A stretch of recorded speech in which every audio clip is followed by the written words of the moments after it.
குழந்தைங்களுக்கு ஈவினிங் ஸ்நாக்ஸுக்கோ இல்லைனா ஸ்நாக்ஸ் பாக்ஸில் கொடுத்து விடறதுக்கோ இந்த மாதிரி மில்லட்டில் ட்ரை பண்ணி பாருங்கள். நல்லா ஆசைப்பட்டு சாப்பிடுவாங்க. இப்போ எப்படி செய்யலான்னு பார்த்துடலாம் வாங்க. ஒரு பவுல் எடுத்திருக்கேன். அதில் வந்து மெஷரிங் கப்புக்கு 1 கப் வெல்ல பொடி போட்டிருக்கேன். அதில் 1/2 கப் தண்ணி சேர்த்து நல்லா கரைச்சிட்டு அதை வந்து வடிகட்டி தனியாக எடுத்து வச்சுக்கிடணும். உங்கள்கிட்ட வந்து வெல்ல பொடி இல்லைன்னா வெல்லத்தை வந்து அடுப்பில் வச்சு நல்லா கரைச்சிட்டு வடிகட்டி தனியாக எடுத்து வச்சுக்கோங்க. ஒரு பேன் எடுத்திருக்கேன். அதில் வந்து 1 ஸ்பூன் எண்ணெய் ஊற்றுறேன். எண்ணெய் வந்து சூடானோடனே கொஞ்சம் தேங்காய் வந்து சின்ன சின்ன பீஸாக கட் பண்ணி வச்சுருக்கேன்.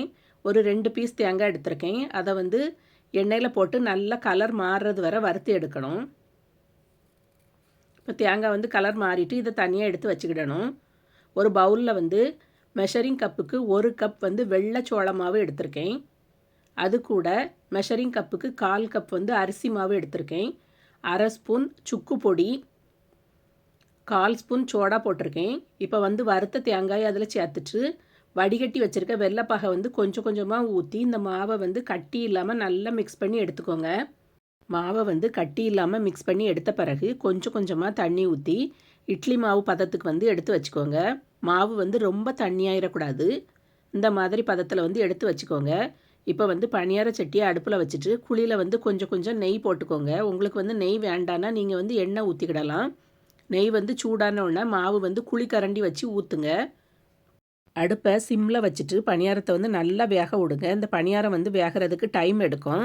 அதனால் சிம்மில் வச்சு நல்லா வெந்த பிறகு தான் திருப்பி விடணும். இல்லைனா உள்ளெல்லாம் பச்சை மாவாக இருக்கும். பணியாரம் வந்து சைட்லலாம் நல்ல கலர் மாதிரி வந்த பிறகு திருப்பி விடணும். அப்போ தான் உங்களுக்கு பணியாரம் எடுக்கிறதுக்கு ஈஸியாக வரும். இல்லைனாக்கி பிஞ்சிரும். பணியாரத்தை திருப்பி விட்டுட்டு 2 பக்கமும் நல்லா வேக வச்சு எடுக்கணும். இப்போ ஒரு சைடு நல்லா வெந்து வந்துட்டு 2வது சைடும் நல்லா வெந்த பிறகு நம்ம வந்து பணியாரத்தை வெளியே எடுத்துடலாம். பணியாரம் இப்போ சூப்பராக ரெடி ஆயிடுச்சு. இது வந்து சைட்லலாம் நல்லா கிறிஸ்பியாக இருக்கும். நடுவில் வந்து பஞ்சு போல் இருக்கும். டேஸ்ட்டும் நல்லா சூப்பராக இருக்கும். உங்களுக்கு வந்து வெள்ளை பொடி வேண்டான்னா நீங்கள் வந்து கருப்பட்டி பொடி சேர்க்கலாம். இல்லைனா வந்து ப்ரௌன் சுகர் சேர்க்கலாம். இந்த வீடியோ வந்து உங்களுக்கு பிடிச்சிருந்தா லைக் பட்டனை தட்டி விட்டுட்டு சேனலை சப்ஸ்கிரைப் பண்ணிடுங்க ஃப்ரெண்ட்ஸ்.